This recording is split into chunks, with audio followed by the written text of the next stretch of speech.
you have to understand a little bit about my childhood, okay, growing up in a house. My mother was not the most sociable person, okay?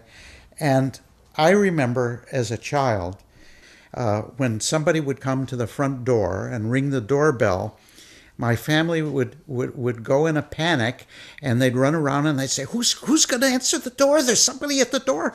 Who's going to answer it, you know? And so I kind of grew up, I think, without those social skills that a lot of people have. And those social skills are kind of useful as an adult when I meet other people, especially women, which I find very, very difficult. I don't know whether the woman expects to be kissed on the lips. I don't know whether she expects me to just push my cheek against her cheek. I don't know whether she wants me to kiss her cheek. I don't know whether she wants me to push my cheek against her cheek and kiss the air and make a kissing sound. I don't know whether she wants to be hugged or not hugged.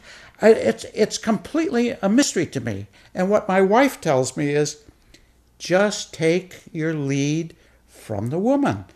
And I didn't quite know what that meant. And what she means is, I'm supposed to watch the kind of movements, the subtlety of what she's doing, and figure out what my appropriate response would be to that. And I found that in many cases, women would do what I would call a balk. It's what a baseball pitcher is not supposed to do during a game, where he acts like he's going to throw the ball across the plate to the batter, but instead he throws it to first base and tries to catch the runner off base.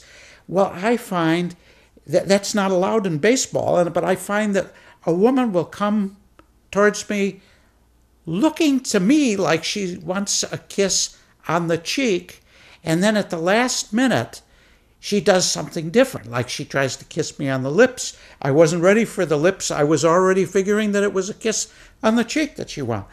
It's very frustrating for me, and it gets even worse because after visiting a couple, when it's time to leave, I wish we could just say, goodbye, thanks, I had a really nice time, thanks for inviting us, and it's over.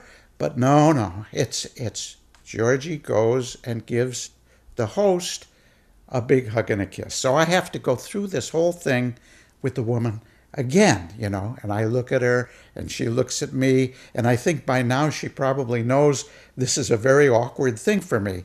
So I'm trying to think, well, you know, what should I do? I just watch her movements, like my wife says, and I mess up again. I step on her foot, for example. I'm so busy thinking about trying to read everything, I don't know where my body is. And the question is whether I should hug her or not hug her. And if I do hug her, how long should I hug her? And if I hug her, how tightly should I squeeze her? I really don't know what the appropriate thing. And with every woman, it's different. And with men, it's so simple.